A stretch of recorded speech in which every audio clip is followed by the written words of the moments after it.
All right, let's look at this quote on the screen because I kind of wanted to get into this. It says hip hop was set out in the dark. We used to do it out in the park. Every place Like, that said his name, it rang an alarm, otherwise known as Mean T Tom. stop. Who's that? Who's Me T Tom? What, say the name? These Mean T Tom. Mean T Tom, you said? Mean T, as in the letter Uh-huh, T. Mean T Tom. Mean T. There you go. So who's Mean T Tom? These are people that were predecessors that were doing this before me. They were in the DJ days. That's what I'm Those saying. were the Give me DJs. a quick little bio of Me T Tom because I want All to know right, I was who too Jappy young. Jap, all of these dudes I are. know Jappy Jap. Jappy Jap is my man, George Stamp. Mm. All right. So, but Brucey B, my man. But see, when it came to that, that was a little bit before me. So Marley gave me those names when I was making that song. Marley gave me those names: Jappy Jap, Mean T Tom. You know what I'm saying? So I really wasn't a niggas. threat to that. Those are Queens Bridge. Queens Bridge, not just Queens. Queens Bridge niggas that was doing hip hop. Yes, out in the park. Right. They used to do it out in the park. Now, y'all had a jam in the center. Where was the center on in the projects or on the hill? Like where was the center? The center was in the projects, and my bedroom window faced the center. And this is where my earliest introduction to hip hop was, outside of my bedroom window, because Flash and all of them used to come to the center back in the days. The Fearless Four, and I would be in my window too young to come out, but I'm hearing this through the center. Right. I can hear this. You know what I'm saying? And so that was like my earliest introduction to hip hop. Right. And then it really wasn't a thing that I wanted to make records until Shantae became who Shantae was. Because we used to rhyme on the benches all day. I was the nicest one off the top of the dome. And then all of a sudden, Shantae got a record. Wait a minute. Hang on, because this is a question I like to ask each and every MC. When did you go from being a fan to a participant? When did you go from just listening to it to start rhyming on the benches and shit like that? I don't even mean participant as like making records. I just mean fucking with it at all, like where you're just trying the to same do way it came to you. Just the same way it came to you. You didn't know when that transition came until you made it. This was just something that you loved. You loved to do it. It wasn't about the money. We did this for our art. We did this for our culture. We did this because we loved it. It was way before the money. So when the transition came, I didn't know what the transition was. It just happened. Hip hop was something that we did in the projects, okay, because we wasn't listening to R&B love songs. So hip hop was what we was doing. And it was against the grain of what the public establishment was saying was it. We had our own thing. You know how every one of y'all know how it was if you're old enough. Let me not put no age on none of y'all. Yeah. But you say Shantae was the one that made you seriously be like, oh, all right, now let me like tighten up and try to put not even tighten up. Let me figure out how I'm gonna do this. So I went to Marley, right? I couldn't just come to him with any old blah. So what I did was I came to him with a song that was directly made about him, the Marley Scratch, where I broke down his name, all that. Goodness, yo. So I had a plan from the beginning. How am I gonna make him listen to me, and how am I gonna get his attention and make him know that I'm that one that he need to be messing with right now? So I made Marley Scratch, and that was my first record that ever came out. So at least Marley Scratch was your first record? Yes, Marley Scratch was my first record. Wow. Let's stop for a second because, me and my man, like when when that record came out, I was going to an alternative high school up in White Plains. That mean the nigga was bad. That Right. mean a nigga was bad. Up in White Alternative always mean that nigga was causing problems, y'all. Don't up let in that nigga White fucking Plains. smoke and mirrors with that fucking It alternative was word. it That was nigga was a bad nigga. it was part of the BOCE system, right? But they called this particular one, and all my Westchester motherfuckers know, they called this particular one Educage.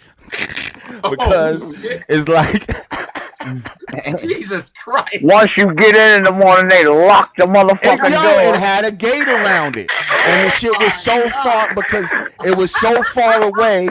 Like you had to take a bus there. You had to take a little yellow cheese bus. It was a little embarrassing. But we used to smoke weed and sniff coke and all kind of shit on that bus. But anyway, Man. so listen,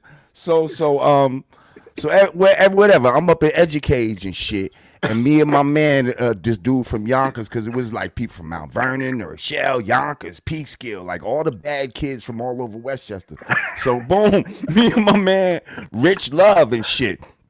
This motherfucker start going there, and he had a whip at the time. He had a caddy and shit. Like he had a yellow caddy, and like he driving to school and shit. And we like, what? Like, and so me and him is cool. We like, yo, let's get the fuck out of here. Like, you know what I mean? Like, so we leaving school, we heading to Harlem and shit like that. And we riding around. All of these beats and my rhymes attached.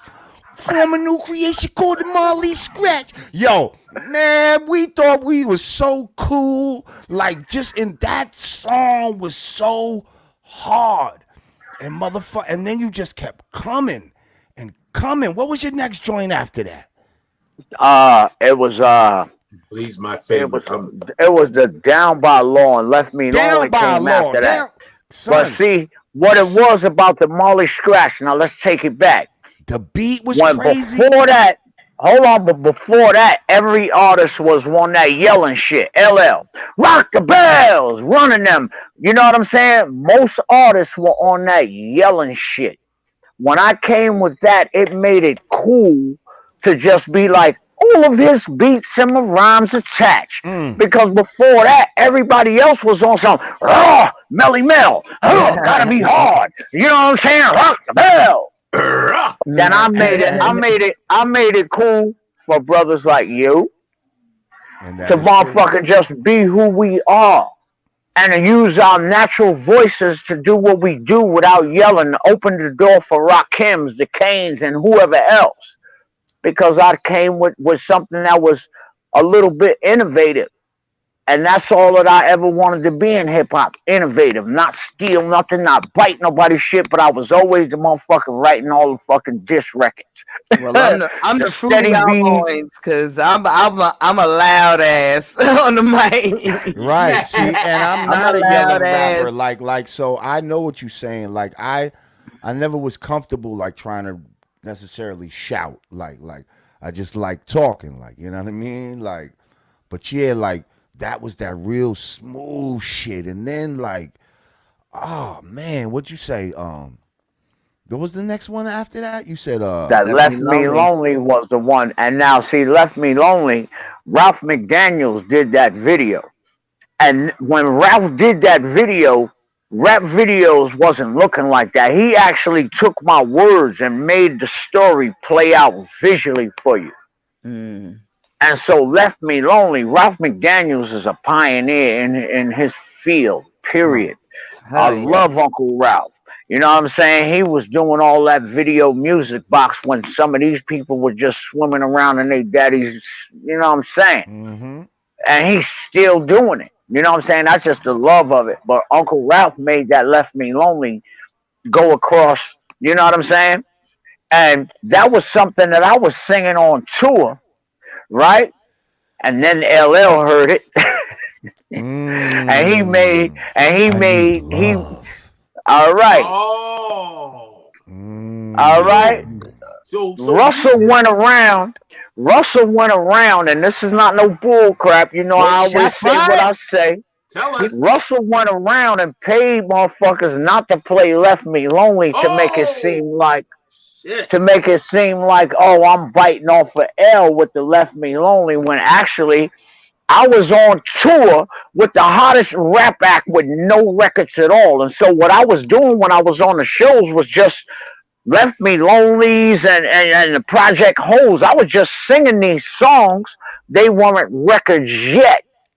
But I was on tour with L. I was on tour with Chris. I was on tour with Salt and Pepper. They know the Jerry Freisen tour. You know what I'm saying? They know what it is. Stop playing. All right? But then it was like the LL came with the I Need Love, and Russell paid him. And it's nothing, you know, to try. It's not. I'm not saying nothing about L. It's the production and the people that were behind us that kept us at odds. It wasn't us as artists, because if we was on the street, we'd love each other. But when it came to this music shit, well, why the fuck we gotta have odds when on the street? We good. Well, hang on. So It it's the seems like music business. we might have skipped a little bit now. You Left Me Lonely came out in '87, yes? I don't remember. Yeah. Oh yeah, Left on Me Down Lonely by came Law. out in '87, but Right. The Bridge came out in '86. Also, Jane, Stop This Crazy Thing. We ain't just gonna skip past those now. All right. All right. So Shan, were you rocking Maybe the my Kango brain first? slipped. Shan, were you rocking the No, Kango no, first? no. People always ask that. I was the first one rocking Mitch Mac sneakers, but the Kango and With the the way that Kango, we yeah. dressed, the Kango and the way that me and L dressed, Yes. we stole that from the B-Boys. And why did we steal that from the B-Boys? Because before us, now remember, you got Grandmaster Flash, you got Fearless 4, and they always had on some uniform, some leather tight shit, and Right. some fringes and shit like Yeah. that. And We we ain't wasn't like that. having that. Mm-hmm. We wasn't having that. So what we did was the B-Boy persona was the next thing closest to what we were doing and what we were trying to come across as. And it wasn't what they were doing. So there's no first with the Kango. Neither him nor I can either put a thing and say that we were first doing this. And I hate when artists be trying. The Bronx niggas be always with that. I was the first this. I was the first that. Fuck what you was first that, nigga. What you doing now, nigga?